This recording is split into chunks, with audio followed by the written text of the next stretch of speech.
అదే RTV app వార్తల్ని క్షణాల్లో చదివే అవకాశం ఉంటుంది. ఒక న్యూస్ పేపర్, ఒక టెలివిజన్ ఛానల్ మీ చేతుల్లో ఎప్పుడూ ఉంటాయి. 43 సంవత్సరాల తెలుగుదేశం పార్టీ ఆవిర్భావం నుంచి మొదటిసారి తెలుగుదేశం పార్టీ పండుగ మహానాడు కార్యక్రమాన్ని నిర్వహించే అవకాశం ఇచ్చిన జిల్లా పార్టీకి, అవకాశం ఇచ్చిన జాతీయ అధ్యక్షులు చంద్రబాబు నాయుడు గారికి, అదేవిధంగా పార్టీ ప్రధాన కార్యదర్శి నారా లోకేష్ గారికి, రాష్ట్ర పార్టీ అధ్యక్షులు శ్రీనివాసరావు గారికి ముఖ్యంగా ముందు ధన్యవాదాలు తెలుపుతా ఉన్నాం. ఈ మహానాడు 3 రోజుల పండుగ రాష్ట్ర చరిత్రలోనే నెవర్ బిఫోర్ నెవర్ ఆఫ్టర్ అని మన అధ్యక్షులు వారు మొదటి రోజే చెప్పారు. అదేవిధంగా ఒక చరిత్ర సృష్టించింది. కనీ విని అనే రీతిలో నిన్న బహిరంగ సభ జరిగింది. నేను ఒక విషయం చెప్తా ఉండా, కడప జిల్లాలో నాకు ఊహ తెలిసిన తర్వాత కడపలో ఇంత పెద్ద బహిరంగ సభను ఊహ తెలిసిన తర్వాత ఏ రాజకీయ పార్టీ కూడా నిర్వహించలేదనేది వాస్తవం అనే విషయాన్ని మీకు అందరికీ తెలియజేస్తూ ఉంటా.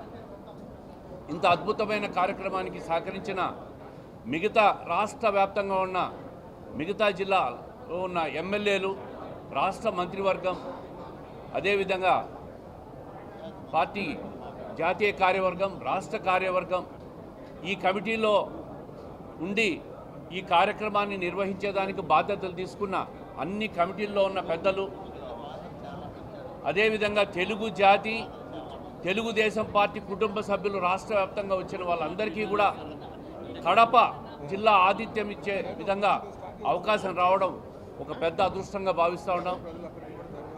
నిన్న జరిగిన బహిరంగ సభలో ముఖ్యమంత్రి గారు రాయలసీమను సెంట్రిక్గా, రాయలసీమ బ్రాండ్ ఇమేజ్ పెంచే విధంగా, అన్నిటికంటే ముఖ్యంగా ముఖ్యమంత్రి గారు అదేవిధంగా లోకేష్ గారు కడప బ్రాండ్ ఇమేజ్ పెంచే విధంగా ప్రకటించిన అభివృద్ధి కార్యక్రమాలు, అన్నిటికంటే మంచి స్టీల్ ఫ్యాక్టరీ 10 రోజుల్లో ప్రారంభమవుతుందని చెప్పిన ప్రకటన మేమంతా కూడా హర్షం వ్యక్తం చేస్తూ ఉన్నాం.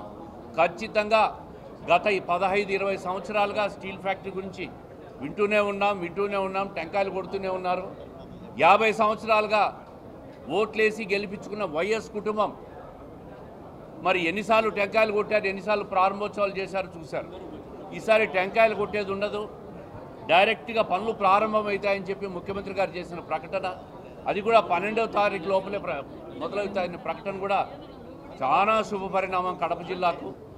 మరి ప్రతి అభివృద్ధి కార్యక్రమాన్ని రాష్ట్ర మంత్రివర్గం, జిల్లా శాసనసభ్యులు, అదేవిధంగా మిగతా పెద్దలందరూ కూడా ఖచ్చితంగా ఇవన్నీ పరిశీలన చేసి శాంక్షన్లు తీసుకొచ్చి రాబోయే రోజుల్లో పూర్తి చేసేదానికి ప్రతి ఒక్కరు తెలియజేసుకుంటూ, మరి చివరగా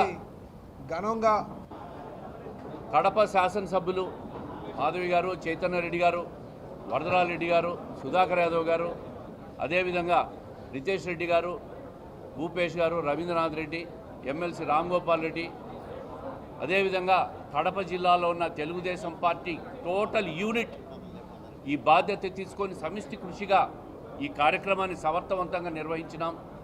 ఇది ఒక పెద్ద అదృష్టంగా భావిస్తూ ఉన్నాం.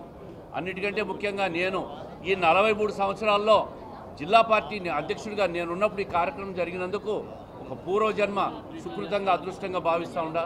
గౌరవ ఇన్ఛార్జ్ మంత్రివర్యులు, అదేవిధంగా మిగతా పెద్దలందరూ కూడా ఈ కార్యక్రమంలో దగ్గరుండి 15-20 రోజులుగా చేశారు.